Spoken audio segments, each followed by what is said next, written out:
আজি পুଣି ସେ କଥା ଉଙ୍କି ମାରେ ମନରେ କଥା କଥାରେ କଥା କଥାରେ କଥା କଥାରେ କଥା କଥାରେ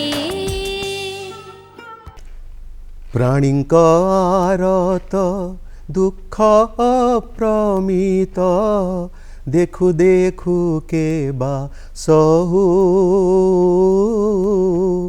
ମୋ ଜୀବନ ପଛେ ନର୍କେ ପଡ଼ିଥାଉ ଜଗତ ଉଦ୍ଧାର ହେଉ। ନମସ୍କାର ଦର୍ଶକ ବନ୍ଧୁ, ये जो कविताटी मु आपण पाखर उपस्थापन कली ये कवितांशटी होची सन्त कवि भीम भोईंकर एवं ये कवितांशटी स्पष्ट बारी ही पड़ुची सन्त कवि भीम भोईंकर जीवनदर्श तांकर आदर्श एवं ये जगत प्रति तांकर जो उत्सर्गित मनोभाव ता आम स्पष्ट भाव देखिपुँ। तेबे आपण भावुथिबे ये मु कहीं उपस्थापन कली। दर्शक बंधु, आज कथा कथारे आम सहित मन कली कथा पाई जो अतिथि आसिछंती से होचन एकाधार जड़े साहित्यिक स्तंभकार एवं जड़े आजीवन गवेषक जी कि प्रारंभ अद्यावधि मध्य महिमा धर्म संपर्क में तांकर गवेषणा जारी रखिछंती एवं तार फलस्वरूप से आमर पाठक मानक देइछंती अवदान बा भेटी देइछंती अनेक पुस्तक। ता भीतर गोटे पुस्तक है सन्त कवि भीम भोई ग्रंथावली, आम भीम भोई एवं महिमा धर्म परी पुस्तक। एतद् व्यतीत तांक लेखन झरी आसी शहीद लक्ष्मण नायक, ओडिशा राजनीतिर इतिहास एवं लेखक दर्पण परी अनेक पुस्तक। दर्शक बंधु, आसंतु आज आमे कथा कथारे मन खोली कथा हवा। आमर अतिथि होचंती डॉक्टर उद्धव चरण नायक महोदय। सर, मु आपन स्वागत करछि आज रे कथा कथा आलोचना को। नमस्कार आपण समस्त दर्शक मान को नमस्कार, आपण को नमस्कार। सर, एठी आपण संगे तो देखा हला बहुत दिन परे, आपण संगे परिचय मोर आगुरु थिला। सर, आपणकर घर होची ढेंकानाल जिल्ला रे। ढेंकानाल जिला सर होची गणजात आंदोलन एवं प्रजामणीर गोटे जो सूत्रपात से जिलू होता एवं आपणकर परिवार से आंदोलन में सामिल होती। तेरे केमी थिला सर आपणकर से प्रारंभिक जीवन? देखंतु, मु गोटे स्वाधीनता संग्रामी परिवार मोर जन्म। मो घर हूँ ढेंकानाल सहर ठार मात्र 24 किलोमीटर दूर जोरंदा, जहाँकि हूँ महिमा गादी महिमा धर्मर केन्द्रस्थल एवं शुभस्थल। से मोर जन्म 1946 मसीहा बसुमती स्नान दिवस रे। मोर पिता ना हूँ अनंत चरण नायक, माँ का ना सुकुमारी नायक। बापा थिले आजीवन स्वाधीनता संग्रामी। बाल्यकालू से ढेंकानाल राजार जो कुशासन अत्याचार विरुद्ध रे लड़ाई करथिले छात्र बयस। जो से प्राइमरी स्कूल पढ़ुले से जीवन आरंभ। एतद् व्यतीत मोर जेजेबापा दीनबंधु नायक से आंदोलन में जड़ित होते। ढेंकानाल प्रजा मंडल आंदोलन, ढेंकानाल प्रजा आंदोलन हूँ पृथ्वीर सर्वश्रेष्ठ आंदोलन। सबुठारु बड़ आंदोलन हूँ ढेंकानाल प्रजा आंदोलन। ता कहीं अस्वीकार करें ना। मोर पिता मोर जेजेबापा एमाने बहुत अत्याचारी होती। एभली कि आमर बहुत संपत्ति बाड़ी बाज्याप्त हो जाए। परिप्रेक्षी मोर जेजेबापा घर छाड़ी कलिकता पलि जाते। माटिया ब्रुज रही काम करते। जो ढेंकानाल राजार अत्याचार अधिक होगला एवं जो संकुचित होगला क्षमता से फेरी आसिले। कि मो बापा सब था रणभेरी, कृषक पत्रिका, गाँ गाँव में बुलवा, लोक मतवा, लोक मेली करवा। वीर वैष्णव पट्टनायक जड़े थे आम ढेंकानाल आंदोलन मूल मुख्य व्यक्ति। सहित से कार्य करी गाँ को गाँ बुली घर द्वार कथा न भावी से आंदोलन सामिल हुई जो भाई भाव में चकमा देउथिले राजा परिवार को ताहा मध्य अविस्मरणीय आम परिवार प्रति, आम अंचल प्रति, आम लोक मान। तेरे सर आपण पिला बेलू देखी आछंती गोटे संग्रामी परिवार। आपण देखिछंती रजार अत्याचार ଏବଂ ତା ବିରୁଦ୍ଧରେ ସ୍ୱରୋତ୍ତୋଳନ ମଧ୍ୟ ଆପଣଙ୍କ ପରିବାର କରିଛନ୍ତି। ତେବେ ସାର୍ ଆପଣ ତ ତାପରେ ଆସିକି ବୋଧେ ଭୁବନେଶ୍ୱର ଆସିଛନ୍ତି, ତାପରେ ଆପଣ ଚାକିରି ଜୀବନରେ ମଧ୍ୟ ପଶିଛନ୍ତି। ତେବେ ସାର୍ ଚାକିରି ଜୀବନରେ ପଶୁ ପଶୁ ଆପଣ କିଭଳି ଭାବରେ ଗୋଟେ ସାହିତ୍ୟକୁ ଆପଣଙ୍କର ସାଧନା ଭାବରେ ଗ୍ରହଣ କଲେ? ସାହିତ୍ୟକୁ ସାଧନା ଭାବରେ ମୁଁ ଛୋଟ ପିଲାଦିନୁ ଗ୍ରହଣ କରିସାରିଛି। ଆଜ୍ଞା। ମୁଁ ଯେତେବେଳେ ପାଠ ପଢ଼ୁଥିଲି, ଆମେ ଗାଁରେ ପାଠ ପଢ଼ୁଥିଲା ବେଳେ ମୋ ଗାଁରେ ସ୍କୁଲ ଥିଲା, ପ୍ରାଇମେରୀ ପ୍ରାଥମିକ ଶିକ୍ଷାଳୟ ଥିଲା, ହାଇସ୍କୁଲ ଥିଲା, ମାଇନର ସ୍କୁଲ ଥିଲା, ସବୁ ସରକାରୀ ସ୍କୁଲ ଥିଲା। କିନ୍ତୁ ମୋ ବାପା ମୋତେ କିଭଳି ଭାବରେ ମୁଁ ଭଲ ଭାବରେ ପାଠ ପଢ଼ିବାରେ ପାଠରେ ପାରଦର୍ଶୀ ଲାଭ କରିବି, ମୋତେ ଆମ ଗାଁର ଚାଟଶାଳୀରେ ଭର୍ତ୍ତି କରିଥିଲେ। ଆଜ୍ଞା। ଚାଟଶାଳୀରେ ଆମେ ଯେତେବେଳେ ପାଠ ପଢ଼ୁଥିଲୁ ବଡ଼ ଶୃଙ୍ଖଳା ଜ୍ଞାନ ଥିଲା ସେଥିରେ। ଆମେ ଶୃଙ୍ଖଳିତ ଅବସ୍ଥାରେ ପାଠ ପଢ଼ିଥିଲୁ। ପିଲାମାନଙ୍କୁ କିଭଳି ଭାବରେ ଆଚରଣ, ଉଚ୍ଚାରଣ, ଭଦ୍ରାମୀ ଶିକ୍ଷାଦାନ କରାଯାଇପାରିବ, ଆମର ଯେଉଁ ଆପଣ ଥିଲେ ତାହାକୁ ଅବଦାନ ବୋଲି କୁହାଯାଉଥିଲା, ତାଙ୍କଠାରୁ ଆମେ ଶିକ୍ଷା ଲାଭ କରୁଥିଲୁ। ଏବଂ ସେଇଠି ପ୍ରାଥମିକ ଶିକ୍ଷା ସମାପନ ପରେ ମୁଁ ଯେତେବେଳେ ଆସିଲି ଦ୍ୱିତୀୟ ଶ୍ରେଣୀରେ ନାମ ଲେଖିଲି ଜୋରନ୍ଦା ନିମ୍ନ ପ୍ରାଥମିକ ବିଦ୍ୟାଳୟରେ। ମୁଁ ଟିକେ ରୁଗ୍ଣ ଅବସ୍ଥାରେ ହେବା ପରେ ଦ୍ୱିତୀୟ ଶ୍ରେଣୀରେ 2 ବର୍ଷ ରହିଗଲି। ତାପରେ ତୃତୀୟ ପାସ୍ କଲି। ସେତେବେଳେ ପାଠ ଥିଲା ବହୁତ କଠିନ ପାଠ, ସାଙ୍କେତିକ, ଶୁଭଙ୍କରୀ, ଯେଉଁ ପାଠ ଆପଣମାନେ ଏବେ ଜାଣିନାହାନ୍ତି କେହି, ସେଇଭଳି ଭାବରେ ଐକିକ ଏଇଭଳି ଭାବରେ ଥିଲା। ଇଏ ଟଙ୍କା, ଅଣା, ପାହୁଲା, ଅଧଳା, ଏହା ଦ୍ୱାରା ଆମେ ପାଠ ପଢ଼ୁଥିଲୁ, କଷ୍ଟ ହେଉଥିଲା। ମୁଁ ଟିକେ ଅଙ୍କକୁ ଭୟ କରୁଥିଲି ପିଲାଦିନେ। ସାହିତ୍ୟକୁ କିନ୍ତୁ ବହୁତ ଭଲ ପାଉଥିଲି, ଇଂରାଜୀକୁ ବହୁତ ଭଲ ପାଉଥିଲି। ଏବଂ ସେ ସାହିତ୍ୟ ଆପଣ ଜୀବନରେ ଆପଣ ତାକୁ ଆଧାର କରିନେଲେ। ମୁଁ ଯେତେବେଳେ ଅଷ୍ଟମ ଶ୍ରେଣୀରେ ପଢ଼ୁଥିଲି, ମୋର ଟିକେ ସୁନ୍ଦର ହ୍ୟାଣ୍ଡ ରାଇଟିଂ, ମାନେ ହସ୍ତ ଅକ୍ଷରଟା ଟିକେ ସୁନ୍ଦର। ଜଣେ କୌପିନଧାରୀ ମହିମା ସମାଜର 2ଟା, ଗୋଟେ ହେଉଛି ବକଳଧାରୀ, ଗୋଟେ ହେଉଛି କୌପିନଧାରୀ। ମହେନ୍ଦ୍ର ବାବା ବୋଲି ଜଣେ ଥିଲେ, ସେ ଜଣେ ବଡ଼ ବିଜ୍ଞ ବ୍ୟକ୍ତି, ଜ୍ଞାନୀ ବ୍ୟକ୍ତି, ଲେଖକ, ପଣ୍ଡିତ। ଭୀମ ଭୋଇଙ୍କ ସାହିତ୍ୟକୁ ସେ ଉଦ୍ଧାର କରିବାରେ ତାଙ୍କର ଲକ୍ଷ୍ୟ ସବୁବେଳେ ରହିଥିଲା। ଗୋଟିଏ ସେ ବହି ଉଦ୍ଧାର କରି ଆଣିଲେ, ଶ୍ରୀ ଶ୍ରୀ ନିର୍ବେଦ ସାଧନ ଭୀମ ଭୋଇଙ୍କର, ଯାହାକି ପ୍ରଥମ ରଚନା। ସେ ଆଣି ମୋତେ ଡାକିଲେ, କହିଲେ ବାବୁ ଆଜି ତ ରବିବାର ହେଇଛି, ତୁମେ ଟିକେ ଆମ ଆଶ୍ରମକୁ ଆସ। ମୋତେ ଗୋଟିଏ ଟଙ୍କା ଦେଲେ, କହିଲେ ଏ ଟଙ୍କାଟା ରଖି ଜଳଖିଆ ଖାଇବ, ମୁଁ ଯାଉଛି କଟକକୁ, ତୁମେ ଆସିଲା ବେଳକୁ ଏଇ ବହିଟାକୁ ଉତ୍ତାରି ଦେଇଥିବ, ସୁନ୍ଦର ଅକ୍ଷରରେ ଏଇ ପ୍ରେସ୍କୁ ଯିବ। ସେଥିରେ ଭୀମ ଭୋଇଙ୍କର ଜୀବନୀ, ମହିମା ଧର୍ମ ସମ୍ପର୍କରେ ଆଲୋଚନା, ଏଭଳି ଭାବରେ ବହୁତ କଥା ଥିଲା। ଏବଂ ସେଥିରେ ଭୀମ ଭୋଇଙ୍କର ଆତ୍ମଚରିତ ମଧ୍ୟ କିଛି ରହିଥିଲା। ମୁଁ ଯେତେବେଳେ ପଢ଼ିଲି ବୁଲାରି, ସେଇଟା ପରବର୍ତ୍ତୀ କାଳରେ ମୁଁ ଯେତେବେଳେ ଗବେଷଣା କରିବାକୁ ଆସିଲି ମହିମା ଧର୍ମରେ, ତାହା ମୋତେ ବହୁତ ଉପକାରରେ ମୋର ଆସିଲା, ମୋତେ ବହୁତ ସହାୟ କଲା ସେଇ ସବୁ କଥା। ଏଣୁ ମୁଁ ଯେତେବେଳେ ପାଠ ପଢ଼ିଲି, ହାଇସ୍କୁଲରେ ପଢ଼ିଲି, ହାଇସ୍କୁଲରେ ପଢ଼ିଲା ବେଳେ ସେ ଜୋରନ୍ଦା ହାଇସ୍କୁଲରେ ମୁଁ ପଢ଼ୁଥିଲି। ଜୋରନ୍ଦା ହାଇସ୍କୁଲରେ ପଢ଼ିଲା ବେଳେ ମୋର ତ ଅଙ୍କ ହୁଏ ନାହିଁ। ସାହିତ୍ୟକୁ ବେଶୀ ଜୋର ଦେଲେ। ଗୋଟିଏ କଥା ସ୍ପଷ୍ଟ ହେଉଛି କି ଯେଉଁ ପରବର୍ତ୍ତୀ ପର୍ଯ୍ୟାୟରେ ଆପଣ ଭୀମ ଭୋଇଙ୍କୁ ନେଇକି ଆପଣଙ୍କର ଯେଉଁ ଗବେଷଣା, ମହିମା ଧର୍ମକୁ ନେଇ ଆପଣଙ୍କର ଯେଉଁ ଗବେଷଣା, ସେଇଟା ସେହି ସମୟରେ ଆପଣଙ୍କୁ ଅନୁପ୍ରାଣିତ କରିଥିଲା ସେଇ ପ୍ରଥମ ପ୍ରାଥମିକ ଅବସ୍ଥା। ତେବେ ସାର୍ ଗୋଟିଏ ପ୍ରଶ୍ନ ରହିବ ଆପଣଙ୍କ ବ୍ୟକ୍ତିଗତ ଭାବରେ ମୋର, ଯେ ଆପଣଙ୍କର ସନ୍ଥ କି ଭୀମ ଭୋଇ ଯେତେବେଳେ ଆପଣଙ୍କର ମହିମା ଧର୍ମର ଇଏ ହେଉଛନ୍ତି ମୁଖ୍ୟ ପ୍ରଚାରକ ସାର୍, ଆପଣ ଭାରତବର୍ଷ ଏବଂ ଓଡ଼ିଶାରେ ମଧ୍ୟ, ତେବେ ଆପଣ କାହିଁକି ଗୋଟେ ମନ ବଳେଇଲେ, କ'ଣ ଆପଣ ଦେଖିଲେ ମହିମା ଧର୍ମ ଭିତରେ, ବା ଆପଣଙ୍କୁ ଭୀମ ଭୋଇଙ୍କର ଚରିତ୍ର ବା ତାଙ୍କର ଆଦର୍ଶ ଆପଣ କିଭଳି ଅନୁପ୍ରାଣିତ କରିଥିଲା ଯେ ଆପଣ ସେ ସମ୍ପର୍କରେ ଗବେଷଣା ଆପଣ ଆରମ୍ଭ କଲେ? ସିଏ ଗୋଟେ ବହୁତ ଆନନ୍ଦର କଥା, ଗୋଟେ ଖୁସିର କଥା, ଗୋଟେ ବିସ୍ମିତ ହେବାର କଥା। ମୁଁ ଯେତେବେଳେ କଟକରେ ପଢ଼ୁଥିଲି ରେଭେନ୍ସାରେ, ମୁଁ ଗୋଟେ ହଷ୍ଟେଲରେ ରହୁଥିଲି। ଆଜ୍ଞା। ହଷ୍ଟେଲରେ ରହିବା ଭିତରେ ଗୋଟେ ଜଗତସିଂହପୁରର ପିଲା, ମୁଁ ଖୋଲିକିରି କହିଦେଉଛି, ସେ ମୋତେ ସବୁବେଳେ ଢେଙ୍କାନାଳ ବୋଲି କହେ। ତେଣୁ ମୋର ସାଙ୍ଗମାନେ କହନ୍ତି ସିଏ ତ କାହାକୁ କିଛି କହୁନି, ତାର ଆନନ୍ଦରେ ଅଛି, ଏ ପାଠ ପଢ଼ି କରୁଛି, ତୁମେ କାହିଁକି ତାକୁ ଢେଙ୍କାନାଳିଆ କହୁଛ? ଏଇ କଥା ଯେତେବେଳେ ମୋ ମନରେ ଆସିଲା, ମୋ ମନରେ ଗଭୀର ରେଖାପାତ କଲା, ମୋତେ ଦୁଃଖ ଲାଗିଲା। ମୁଁ ଗୋଟେ ଆର୍ଟିକଲ ଲେଖିଲି ଯେ ଓଡ଼ିଶାର ସାହିତ୍ୟ ସଂସ୍କୃତିକୁ ଢେଙ୍କାନାଳର ଦାନ ମହିମା ଧର୍ମ। ମୋର ଟିକେ ଭାରି ହାଇ ଆମ୍ବିସନ୍ ଥାଏ ଯେ କେମିତି ଲେଖାଟା ଭଲ ପତ୍ରିକାରେ ପ୍ରକାଶ ସମାଜରେ ପ୍ରକାଶ ପାଉ। ମୁଁ ତାକୁ ସେ ଲେଖାଟିକୁ ନେଇକରି ସମାଜ ଅଫିସକୁ ଗଲି, ଗୋଟେ ସାଇକେଲରେ ଯାଇକି ପହଞ୍ଚିଲି। ଉଦୟନାଥ ଷଡ଼ଙ୍ଗୀ ହେଉଛନ୍ତି ତାଙ୍କର ବାର୍ତ୍ତା ସମ୍ପାଦକ। ଆଜ୍ଞା। ତାଙ୍କୁ ମୁଁ କହିଲି, ସାର୍ ଏ ଲେଖାଟାକୁ ଟିକେ ରଖନ୍ତୁ।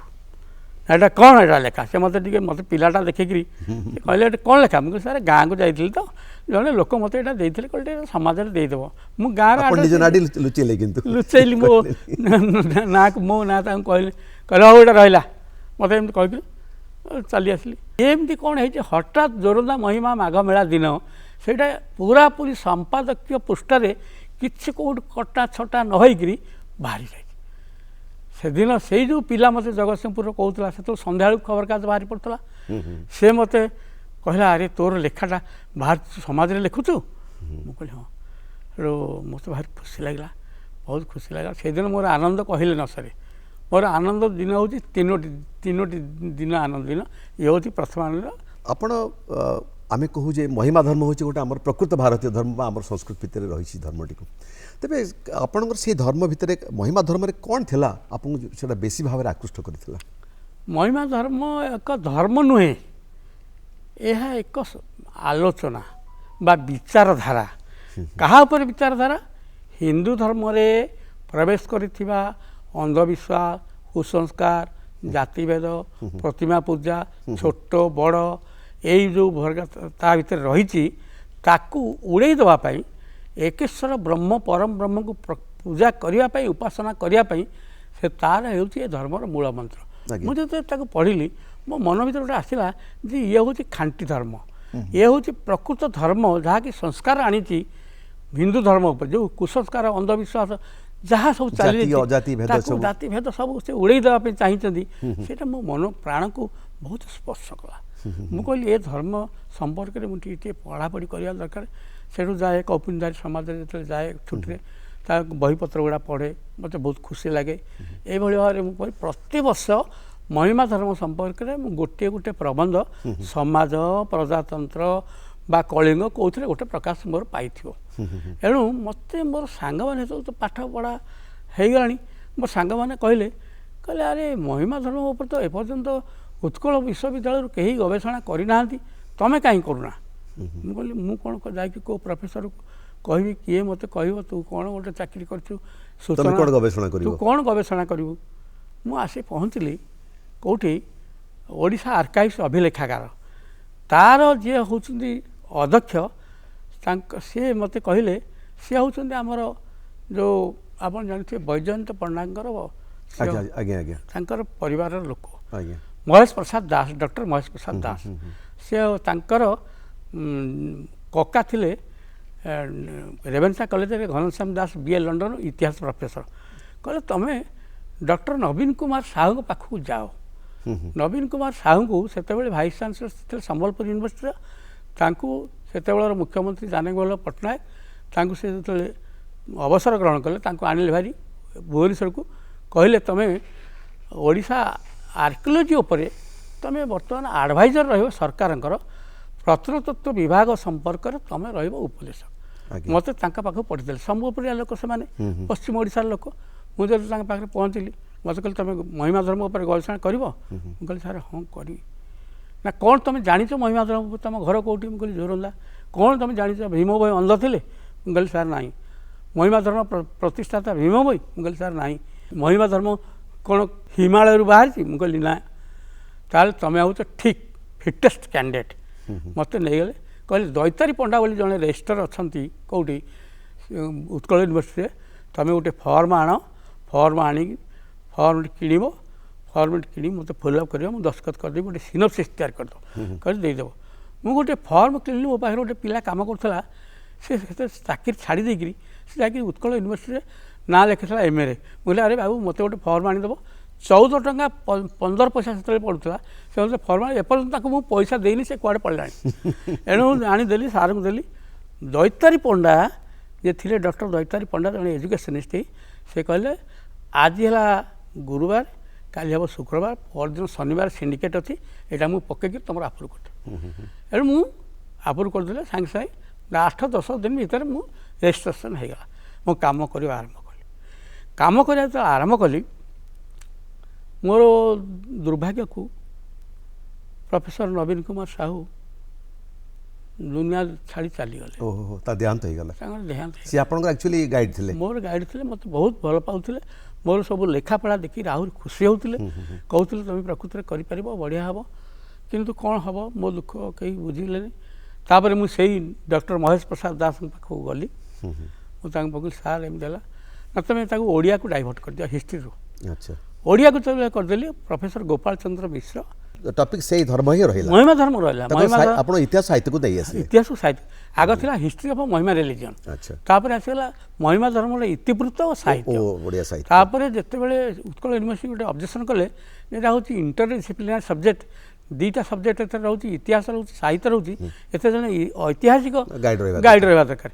ତେଣୁ ଗୋପାଳ ମିଶ୍ର ହେଲେ ସାହିତ୍ୟ, ଡକ୍ଟର ମହେଶ ପ୍ରସାଦ ଦାସ ହେଲେ ଇତିହାସ। ଏ ଦୁଇ ଜଣ ମୋର ଗାଇଡ଼ ହେଲେ। ଗାଇଡ଼ ମୁଁ କାମ ଆରମ୍ଭ କରିଦେଲି ଏବଂ ଆପଣ ପିଏଚ୍ଡି ସେଠି ତାର ପାଇଲେ? ମୁଁ ହେଲି ପ୍ରଥମ ବ୍ୟକ୍ତି ଉତ୍କଳ ବିଶ୍ୱବିଦ୍ୟାଳୟରୁ ମହିମା ଧର୍ମରେ ଆପଣ ଯେଉଁ କଥାଟି କହୁଥିଲେ ଭୀମ ଭାଇ ତାଙ୍କ ରଚନାର ପ୍ରତ୍ୟେକ ଶେଷରେ ଲେଖିଛନ୍ତି ଯେ ମୁଁ ପ୍ରକୃତରେ ମୁଁ ଅନ୍ଧ, କିନ୍ତୁ ପ୍ରକୃତରେ ସେ ଅନ୍ଧ ନଥିଲେ। ସେ ସାର୍ କାହିଁକି ଲେଖୁଥିଲେ ପ୍ରତ୍ୟେକ ତାଙ୍କ କବିତାର ଭଣତି ଶେଷରେ ଭଣତି କରୁଥିଲେ ଏ କଥାଟି? ନା ସେ ଭଣତିରେ କେବେ କେଉଁଠି କହିନାହାନ୍ତି ମୁଁ ଅନ୍ଧ ବୋଲି। କହିନାହାନ୍ତି? ନା, କନ୍ଧ ବୋଲି କହିଛନ୍ତି। କନ୍ଧ କହିଛନ୍ତି? କନ୍ଧ କହିଛନ୍ତି। ଲୋକମାନେ କ'ଣ ଅନ୍ଧ ବୋଲି କାହିଁକି ତାକୁ ଲୋକମାନେ କନ୍ଧ ସାଙ୍ଗରେ ଅନ୍ଧ ଶବ୍ଦଟା ପଡ଼ିଯାଉଛି ତ, କନ୍ଧ ଅନ୍ଧ ଆମର ଗୋଟେ କଥା କହନ୍ତି ନା, ଏଇଟା କନ୍ଧ ଅନ୍ଧ, ଏଇଟା କ'ଣ ଜାଣିଛି, ସେଇଭଳି ଭାବରେ କନ୍ଧ ଅନ୍ଧ। କିନ୍ତୁ ଆମେ ତାଙ୍କ ସାହିତ୍ୟକୁ ପଢ଼ିବା, ସେ କେମିତି ମହିମା ଗୋସାଇଙ୍କ ସାନ୍ନିଧ୍ୟ ଲାଭ କଲେ, କବିତ୍ୱ ପ୍ରାପ୍ତି ହେଲେ, ଏ କଥା ଚିନ୍ତା କଲା ବେଳକୁ ଆପଣଙ୍କୁ ବହୁତ ଖୁସି ଲାଗିବ ଯେ ସେ ଆଦୌ ଅନ୍ଧ ନଥିଲେ। ଅନ୍ଧ 132 ଖଣ୍ଡ ପୁସ୍ତକ ଲେଖିପାରିବ? ଆପଣ ନିଜେ ଚିନ୍ତା କରନ୍ତୁ। ଜ୍ଞାନରେ ଅନ୍ଧ ବି ସେ କହିନାହାନ୍ତି କେଉଁଠି ନା। ତାକୁ ଏମାନେ ତାକୁ ଅନ୍ଧ ଭାବରେ ସୃଷ୍ଟି କରିଛନ୍ତି। ମୁଁ ଆଗକୁ ଆସିବା ଆମେ ଯେତେବେଳେ ମହିମା ଗୋସାଇ ମହିମା ଧର୍ମ ପ୍ରଚାର କଲେ, ଆପଣ ଦେଖିବେ ଗୋଟେ ଧର୍ମ ପ୍ରଚାର କରିବା ପାଇଁ ହେଲେ ତାର ବିଭିନ୍ନ ଦିଗ ଦରକାର। ଗୋଟେ ସାହିତ୍ୟ ଦିଗ, ଗୋଟେ ପ୍ରଚାର ଦିଗ, ପ୍ରସାର ଦିଗ, ବକ୍ତୃତା ଦିଗ, ଭାଷଣ ଦିଗ, ଏହାକୁ କଲେ ଲୋକମାନେ ତୁମ ଆଡ଼କୁ ତୁମ ଧର୍ମ ପ୍ରତି ଆକୃଷ୍ଟ ହେବେ। ଯେମିତି ଆପଣ ରାମକୃଷ୍ଣ ମିଶନ ହେଉ, ଖ୍ରୀଷ୍ଟିଆନ ମିଶନାରୀ ହେଉ, ବା ଆମର ଯେଉଁ ବୈଦିକ ସନ୍ଥ ବୈଦିକ ସମାଜ ହେଉ ୟାଙ୍କର, ଏଣୁ ସବୁ ସେ ସାହିତ୍ୟ, ବକ୍ତବ୍ୟ, ଭାଷଣ, ବୁଝେଇବା, ଏ ହେଉଛି ସବୁଠୁ। ଯେତେବେଳେ ମହିମା ଗୋସାଇଙ୍କ କଥା ଆଗ ଚିନ୍ତା କରନ୍ତୁ, ଜାଣନ୍ତୁ ମହିମା ଗୋସାଇ କ'ଣ କଲେ। ତାଙ୍କୁ କହୁଛନ୍ତି ଅଯୋନି ସମୂତ।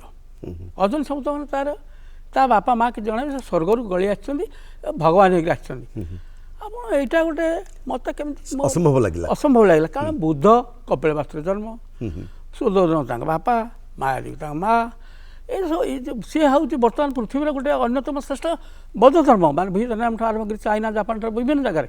ଏଣୁ ଆଙ୍କର କେମିତି ନାହିଁ ଏଇ ପ୍ରକାରରେ। କିନ୍ତୁ ତାଙ୍କର ପିତାମାତା, ଜାତି, ଗୋତ୍ର, ଘର, ଜନ୍ମସ୍ଥାନ, ପରିବାର ସମ୍ପର୍କରେ ସେ କେଉଁଠି କିଛି କହିନଥିବା ହେତୁରୁ ମହିମା ଧର୍ମାବଲମ୍ବୀମାନେ ତାଙ୍କୁ ରହିଗଲା। ସେ ଏପର୍ଯ୍ୟନ୍ତ ବି ରହିଯାଇଛି। କିନ୍ତୁ ଆମେ ଗବେଷକମାନେ ତାକୁ ବାହାର କରିଛୁ, ଯେଉଁଟାକି ଆମେ ପ୍ରକାଶ କଲାବେଳକୁ ସେ ମହିମା ଧର୍ମାବଲମ୍ବୀମାନେ ଆମ ଉପରେ ଉତ୍କ୍ଷିପ୍ତ ହେଇଯାଉଛି। ଏଇ ଯେଉଁ କଥା କହିଲେ ମୋର ମହିମା ଧର୍ମ ଦୁଇଟି ଗୋଷ୍ଠୀ ଅଛନ୍ତି ସାର୍, ସେ ଗୋଷ୍ଠୀ ସାର୍ କ'ଣ? ଦୁଇଟି ଗୋଷ୍ଠୀ କାହିଁକି ତା ଭିତରେ ସେମାନେ? ଦୁଇଟି ଗୋଷ୍ଠୀ କାହିଁକି? ଆପଣ ମହିମା ଗୋସାଇ ଯିଏ, ତାଙ୍କ ନାଁ ଆଗରୁ ମହିମା ଗୋସାଇ ନଥିଲା, ଆପଣ ଏଇଟା ମନେ ରଖନ୍ତୁ। ଆଜ୍ଞା ଆଜ୍ଞା। ତାପରେ ସିଏ ପ୍ରଥମେ 1826 ମସିହାରେ ପୁରୀ ବଡ଼ଦାଣ୍ଡରେ ଧୂଳିଆ ଗୋସାଇ ମାରେ ଧୂଳିରେ ଗଡ଼ୁଥିଲେ ବଡ଼ଦାଣ୍ଡରେ। ଗଡ଼ିଆ ଭିତରେ ଲୋକମାନେ ତାଙ୍କ ପାଖକୁ ଆସନ୍ତି, ସେ ଯାହାକୁ ଯାହା କୁହନ୍ତି ହେଇଯାଏ, ପଳେଇଯାଏ। ସେ ଯାଇକି ପଣ୍ଡାମାନଙ୍କ ସହିତ ଆଲୋଚନା କଲେ ଯେ ଏକେଶ୍ୱର ବ୍ରହ୍ମ, ଏକ ବ୍ରହ୍ମ, ମୂର୍ତ୍ତି ପୂଜା ନାସ୍ତି, ଏଇଟାକୁ ସମ୍ପର୍କରେ ମୁଁ ଆଲୋଚନା ଆପଣଙ୍କ ସାଙ୍ଗରେ କରିବାକୁ ଆସିଛି। ସେମାନେ ଏକମତ ହେଲେନି, ସେ ଛାଡ଼ିଦେଲେ ସେ ଜାଗା। ପୁରୀ ଛାଡ଼ିଦେଇ ଖଣ୍ଡଗିରି ପଳେଇ ଆସିଲେ। ଖଣ୍ଡଗିରିର ନିବୃତ୍ତ ଜଙ୍ଗଲ ଭିତରେ ରହିଲେ ଏବଂ ସେଠି ସେ ଧ୍ୟାନ କଲେ। ଧ୍ୟାନ କରିବା ସମୟରେ ଭାଗ୍ୟଧର ଦଳେଇ ନାମରେ ଜଣେ ବରମୁଣ୍ଡାର ଚାଷୀ ଲୋକ, ସିଏ ଦେଖିଲା, ତାଙ୍କୁ ଦର୍ଶନ କଲା, କହିଲା ପ୍ରଭୁ ଆପଣ କ'ଣ ଶିବ? ନା ମୁଁ ଶିବ ଫିବ କିଛି ନୁହେଁ, ମୁଁ ଏଠି ଧ୍ୟାନ କରୁଛି। ତୁମେ ମୋତେ ଯଦି ପାରୁଛ ତାହେଲେ ତୁମେ ମୋତେ ପ୍ରତ୍ୟେକ ଦିନ ଶୁଦ୍ଧ ନୀର ନୂଆ ମାଠିଆରେ ଆଣି ମଧ୍ୟ ମୁଁ ନୀର ଆହାର କରି ରହିବି। ପୁରୀରେ ଥିଲେ ଧୂଳିଆ ଗୋସାଇ, ଏଠି ହେଲେ ନିରାହାରୀ ଗୋସାଇ। ସେତେବେଳେ 12 ବର୍ଷ ସେଠି ରହିଛନ୍ତି। 12 ବର୍ଷ ପୁରିବା ସମୟରେ ବ୍ରିଟିଶ ସରକାର 1803ରେ ଆସି ଏ 1838 ପାଖାପାଖି ହେଇଯାଉଛି। ହେଲା ବେଳକୁ କିଟୋ ବୋଲି ଜଣେ ବ୍ରିଟିଶର ଅଫିସର, ଲେଫ୍ଟନାଣ୍ଟ କିଟୋ, ଇଏ ସବୁ ଆସିଲେ କ'ଣ କରିବା ପାଇଁ ସର୍ଭେ କରିବାକୁ ଆସିଲେ ଖଣ୍ଡଗିରିର। ସେଠି ତାଙ୍କର ନୀରବତା ଭଙ୍ଗ ହେଲା, ସେ ଚାଲି ଆସି ସେ କଟକ ପଳେଇ ଆସିଲେ। କଟକ ଦେଖିଲେ ଯେ କାଠତଳି କୂଳରେ ଠିଆ ହେଇ ଦେଖିଲେ ଯେ ଗୋଟେ ସୁଦୂରରେ ଗୋଟେ ପାହାଡ଼ ତାଙ୍କ ଆଖି ଦେଖାଗଲା, ସେ ହେଉଛି କପିଳାସ ପାହାଡ଼। କହିଲେ ଏଇଠି ମୁଁ ପଳେଇଯିବି। କପିଳାସରେ 12 ବର୍ଷ 24 ବର୍ଷ ସେଠି ସେ ଧ୍ୟାନ କଲେ। ଏଣୁ 1862 ମସିହା ହେଇ ଆସୁଛି। 62 ମସିହାରେ ସେ ପ୍ରଥମେ ଆସି ପହଞ୍ଚିଲେ ଦାରୁଠେଙ୍ଗରେ। ଭୁବନେଶ୍ୱର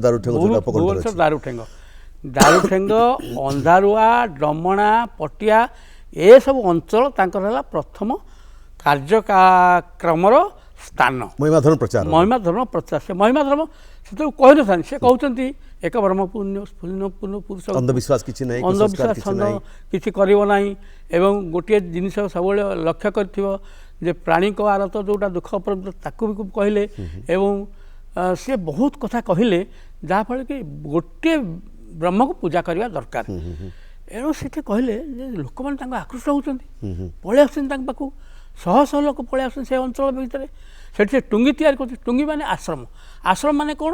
ସେଠି ସେ ରହିକରି ଲୋକମାନଙ୍କୁ ଏକାଠି କରି ଧ୍ୱନି ସ୍ଥାପନା କରି ସମସ୍ତଙ୍କୁ କ'ଣ କରୁଥିଲେ, ମହିମା ଧର୍ମ ସମ୍ପର୍କ ଯେଉଁ ନୀତି ଆଦର୍ଶ ସେ ଭାବିଥିଲେ ତାକୁ ପ୍ରଚାର କରାଉଥିଲେ ତାଙ୍କ ଆଗରେ। ସେଠି ଇଏ ହେଉଥିଲା, ମେଳା ହେଉଥିଲା, ଦର୍ଶନ କରୁଥିଲେ ଲୋକମାନେ। ସେଠି ଚୂଡ଼ା, କଦଳୀ, ଗୁଡ଼, ଘିଅ, ନଡ଼ିଆ ପଡ଼ିକି ଭୋଗ ହେଉଥିଲା, ତାକୁ ସମସ୍ତେ ଏକା ପ୍ରାଣରେ ଖାଉଥିଲେ। ତେଣୁ ସାର୍ ଆପଣ ଯେଉଁ କହୁଥିଲେ ଯେ ପ୍ରକୃତରେ ମହିମା ଧର୍ମର ହେଉଛନ୍ତି ପ୍ରତିଷ୍ଠାତା ମହିମା ଗୋସାଇଁ। ଏଠି ସାର୍ ଆପଣ ଯେଉଁ ବହି ଗୁଡ଼ିକ ଲେଖିଛନ୍ତି, ଯେମିତି ଲେଖିଲେ ସନ୍ଥ ଭୀମଭୋଇ ଗ୍ରନ୍ଥାବଳୀ, ସାର୍ ତା ଭିତରେ ଆପଣଙ୍କର ଚିନ୍ତାଧାରା କେମିତି ଉପସ୍ଥାପନ କରିଛନ୍ତି? ତାଙ୍କ ଜୀବନୀକୁ ନେଇଛନ୍ତି ନା ଏଇ ଦର୍ଶନ ବା ମହିମା ଧର୍ମର କଥାକୁ ମୁଁ ନେଇଛି। ଆଜ୍ଞା, ତାଙ୍କର ଜୀବନ ଦର୍ଶନକୁ ନେଇଛି, ମହିମା ଧର୍ମର ନୀତି ନିୟମକୁ ନେଇଛି। ଭୀମ ଭୋଇଙ୍କର ଆଜୀବନ ସଂଗ୍ରାମ, ତାଙ୍କର ଯେଉଁ ଏଇ ଅନ୍ଧବିଶ୍ୱାସ କୁସଂସ୍କାର ବିରୁଦ୍ଧରେ, ସେ ସମ୍ପର୍କରେ ମୁଁ ସବିଶେଷ ତଥ୍ୟ ପ୍ରଦାନ କରିଛି। ଯାହାଫଳରେ କି ସେ ଗ୍ରନ୍ଥାବଳୀ ଏତେ ଲୋକପ୍ରିୟ ହୋଇଯାଇଛି, ଯିଏ ମୋର ପ୍ରକାଶକ କହନ୍ତି ଆଜ୍ଞା ମୁଁ ଦିନକୁ 2ଟା 3ଟା ବିକ୍ରି କରୁଛି, ଆପଣଙ୍କର ଗ୍ରନ୍ଥାବଳୀ ମୋତେ ଆଉ ଲୋକ କେହି ନେଉନାହାନ୍ତି। ତ ଜାନକୀ ବଲ୍ଲଭ ପଟ୍ଟନାୟକ ଯେତେବେଳେ ମୁଖ୍ୟମନ୍ତ୍ରୀ ଥିଲେ ମୋତେ ଡାକିଲେ, କହିଲେ ତୁମେ ଭୀମଭୋଇ ଗ୍ରନ୍ଥାବଳୀ କରି 1846 ମସିହା ଭୀମଭୋଇଙ୍କର ଜନ୍ମ ତାରିଖ ଘୋଷଣା କରିଛ, ସେଇଟା ଠିକ୍। ମୁଁ କହିଲି ସାର୍ କେମିତି ଆପଣ ଭାବୁଛନ୍ତି? ନା ତୁମେ ତଥ୍ୟଭିତ୍ତିକ ଏବଂ ତା ଗଣିତ ଧାରା ଦେଇକରି ତୁମେ ତାକୁ ଠିକ୍ କରିଛ। ମାନେ କିଏ କହୁଛି 1850, କିଏ କହୁଛି 1855, କିଏ କହୁଛି 1860, କିନ୍ତୁ ଆପଣଙ୍କ ଚିନ୍ତାଧାରାଟା ଠିକ୍ ଅଛି। ଏଣୁ ଏ 1846 ମସିହା ହେଉଛି ଠିକ୍। ଏଇଟା କାହିଁକି ମୁଁ କହୁଛି, 1862 ମସିହା ଯେତେବେଳେ ମହିମା ଗୋସାଇଁ ଆସିଲେ କେଉଁଠିକି ଦାରୁଠେଙ୍ଗା ଇଏ କଲେ, ଦାରୁଠେଙ୍ଗାରେ ସେ 7 ଜଣ ବ୍ୟକ୍ତିଙ୍କୁ ସେଠି ସେ ଦେଲେ କ'ଣ କହିଲେ, ବକଳ ଦେଲେ। କାହିଁକି? ଯଦି ସନ୍ନ୍ୟାସୀ ଶ୍ରେଣୀ ସୃଷ୍ଟି ନ ହେବ ତାହେଲେ ଆପଣ ଜାଣିବେ ଯେ ଧର୍ମ ପ୍ରଚାର ହେଇପାରିବନି। ଏଣୁ ସେ 7 ଜଣଙ୍କୁ ପ୍ରଥମେ ଦେଲେ, ଦୀକ୍ଷା ଦେଲେ କେଉଁଠି, ଡମଣାରେ। ତାଙ୍କୁ ପ୍ରଥମରେ ତାଙ୍କର ଶିଷ୍ୟ ହେଉଛନ୍ତି ଗୋବିନ୍ଦ ଦାସ ବାବା। ଗୋବିନ୍ଦ ଦାସ ବାବା ହେଉଛନ୍ତି ବକଳଧାରୀ। ସେ କପିଳାସରେ ତାଙ୍କଠୁ ଶିଷ୍ୟତ୍ୱ ଗ୍ରହଣ କରିଥିଲେ ଏବଂ ରାଜା ଢେଙ୍କାନାଳ ରାଜା ଭଗୀରଥ ମହେନ୍ଦ୍ର ବାବୁ ତାଙ୍କଠୁ ଶିଷ୍ୟତ୍ୱ ଗ୍ରହଣ କରିଥିଲେ। ଏଭଳି ଭାବରେ ସେ କ'ଣ କଲେ, ଗୋବିନ୍ଦ ବାବା ଥାଆନ୍ତି, ଗୋବିନ୍ଦ ବାବାଙ୍କର ଦେହାନ୍ତ ହେଇଗଲା 1862 ମସିହା ପରେ। ଯେତେବେଳେ ପରେ ମାନେ ସେଇ ଡିସେମ୍ବର ମାସ ବେଳକୁ ସେ ଦେଖିଲେ ବୌଦ୍ଧ ବଲାସିଂହାର ନରସିଂହ ଦାସ, ବୌଦ୍ଧ ଯେଉଁ ଅଛି ଆପଣ ଦେଖିବେ, ବଲାସିଂହାର ନରସିଂହ ଦାସ, କଟକ ଜିଲ୍ଲା ଆମର ଯେଉଁ ଏଇଠି ନିଆଳି ପାଖରେ ସାଇଁଲୋ, ବ୍ରାହ୍ମଣ ସାଇଁଲୋର ହେଉଛନ୍ତି ଭଗବାନ ଦାସ, ଅନ୍ଧାରୁଆର କୃଷ୍ଣ ଦାସ, ଖୋର୍ଦ୍ଧା କିଲ୍ଲାର ଦାରୁଠେଙ୍ଗର ମାଧବ ଦାସ ଏବଂ କୃପାସିନ୍ଧୁ ଦାସ, ଅଚ୍ୟୁତାନନ୍ଦ ଦାସ, ଏଇ 7 ଜଣଙ୍କୁ ସେ ପ୍ରଥମେ ଦୀକ୍ଷା ଦେଲେ। ସେ କହିଲେ ଯେ ଅଲେଖ ଧର୍ମର ମୂଳ ନୀତି ହେଉଛି, ଇଏ ହେଉଛି ଅଣାକାର, ଅନାଦି, ଅରୂପ, ନିର୍ଗୁଣ ବୁଝେଇଦେଲେ। ଅଣାକାର ମାନେ ଆକାର ନାହିଁ, ସେ ହେଉଛି ଶୂନ୍ୟ ବ୍ରହ୍ମ। ଅନାଦି, ତାର ଆଦି ଅନ୍ତ ନାହିଁ, ସେ ହେଉଛି ଶୂନ୍ୟ ବ୍ରହ୍ମ। ଅଲେଖ, ତାଙ୍କର ଗୁଣ ଗ୍ରାମ ଲେଖିବା ଦ୍ୱାରା ସମ୍ଭବ ନୁହେଁ, ସେ ହେଲେ ଅଲେଖ। ନିର୍ଗୁଣ, ତାଙ୍କର ଗୁଣ ନାହିଁ, ଇଏ ନାହିଁ, କିଛି ନାହିଁ। ନିରାକାର, ତାଙ୍କର ଆକାର ନାହିଁ। ଏଣୁ ଏ ଧର୍ମ हूँ से निराकार परम ब्रह्म को पूजा करिवार हमर कथा तेबे से या ठीक हबो कि हाँ। अनेक धर्म अछि शून्यवाद ऊपर धन्यवाद से शून्य पुरुष होउछन तेबे सर बर्तमान आम बर्तमान परिस्थिति रे गोटे आम देखु अनेक जगह धर्म तार काय विस्तार कर चली आम गोटे निरक्ष भाव देखा जे महिमा धर्मर स्थिति बर्तमान कौन आम महिमा धर्म स्थिति बर्तमान प्रबल प्रबलतर समग्र भारत वर्ष में आपणकर आसाम नागालैंड उत्तर प्रदेश आंध्र छत्तीसगढ़ बिहार सब ये जगार महिमा धर्मी मान संख्या बहुत कहीं है ये कथा मुझे आप रहीगला से जो ये गले से भक्त मैंने कहले सन्यासी मैंने कहले आज्ञा आपन तो ये धर्मर कथा कहीदे अलेख शून्य ब्रह्म अलेख परम ब्रह्म होती एकमात्र उपास्य स्थावरु जंगम कीटरु पर्यंत चाहिदेले अनुसरी सकल घटरे पूरी समान नुहे सान बड़ करी ये हूँ महिमा धर्म मूल मंत्र कहीं से भगवान समस्त घट अच्छे सामान से कहले आज्ञा ये धर्मर ना कौन करिया ना महिमा धर्म करिया ना महिमा धर्म कहीं करिया ना अलेख परम ब्रह्म को महिमारु चंद्र सूर्य आतजात दिग सृष्टि जुग सृष्टि तांकर महिमा जेहेतु ये हूँ धर्म नाम महिमा धर्म आज्ञा तांकर ना से प्रकृति नाला महिमा गोसाई आपन तो ये धर्म प्रचार कले आपण आज महिमा गोसाई सर तेबे आपण आउ जो बही लिखिछन्ती गोटे लिखिछन्ती आपनकर महिमा धर्म उपरे आम संत कवि ये सब कोन सबुथिरे आपण महिमा धर्म सहित भीम भयंकर मत जीवन को आपण रखा तेबे सर आजिका समय यदि आम देखा प्रकृति में आजिका समय आपनकर महिमा धर्मर आवश्यकता समाज केते दूर रही आजिका समय महिमा धर्मर आवश्यकता अति भाव में बहुत गुरुतर कहीं बर्तमान जो भाई भाव में धर्म नाम भंडामी चली धर्म नाम किए कहला मुझे करदेवी से करदेवी या सब ना कहवा उचित नुहे एणु से मैंने कौन करती ये जो धर्म निवृत्त हवापाई से मैंने महिमा धर्म को आवरण कहीं महिमा धर्म मठ मंदिर पूजा पुरोहित पंडित दरकार नहीं फूल चंदन दरकार नहीं अगुर अतर दरकार नहीं शह शह टंकार हजार हजार टंकार खीरी पूरी भोग दरकार नहीं चूड़ा कदली गुड़ नड़िया एवं गोटे जगार बसो गोटे जगार बसी अलेख अखंड ध्वनि स्थापन कर समस्ते नमस्कार कर पंक्तिबोधन कर जाति भेद धर्म निर्विशेष यहीटा जो से अंचल माड़गला ये समय आ गोटे आपन को तात्पर्य कथा मुझे तात्पर्यपूर्ण कथा आपण पटिया राजांकर आप यहाँ कहबार आप भावुते कौन राजा कथा कहले पटिया राजांकर पटिया राजा थे रघुनाथ देव जहाँ ना रघुनाथ पुरी रघुनाथ देव थे तांकर वकिल थे रघुनाथ दास तांकर सी किए मधुबाबू उत्कल गौरव मधुसूदन बापा से दिन फाल्गुन पूर्णिमा होती गोटे 1864 मसीहा से तो सी कहले वकिल साहेब तमें पूर्णमी दिन आम ठीक आस आम पटिया मधुबाबू कहले मधुबाबू नहीं रघुबाबू कहले तमें आस ये तो आम बड़ मेलन हो देखो ना मो पुओ जीव कौ सांगे से तो एंट्रांस पर मैट्रिक पर मधुबारिष्ठ सी आसला बापा सागर से रही आनंद कले खुशी कले मधुबाबू शुणिले जे महिमा गोसाई बोली जड़े लोक आज आज पटिया भाषण देवे ताकि बहुत खुशी लगा कहले महिमा गोसाई किए भाषण कौन शुणा चलो जा देखिए से पड़िया को देखिले हजार हजार लोक आगे से पाखापाखि गाँव भक्त मैंने सब आसे जो भाव में महिमा धर्म को विश्लेषण कले जो भाव में महिमा धर्म तथ्य तत्व दर्शन चिंतन सब प्रकाश कले जो भाई भाषा प्रकाश कले से आश्चंबित हो गले गोटे मैट्रिक परीक्षा देता पिला आकृष्ट कला आकृष्ट कला मन प्राण को एत भाव आकृष्ट कला से कहले परवर्त समय से व्यवस्थापक होती केन्द्र व्यवस्थापक होती बिहार ओडिशा व्यवस्थापक होती से सब जगह कहते ओडिशार निजस्व धर्म हूँ महिमा धर्म निजे मधुबाबू कहते आपण मैंने जोड़े जिनस आम ओडिशा को ओडिशार दान पृथ्वी को गोटे हूँ जगन्नाथ संस्कृति गोटे हूँ महिमा धर्म से एते द्वारा आप्लुत हो जाते जे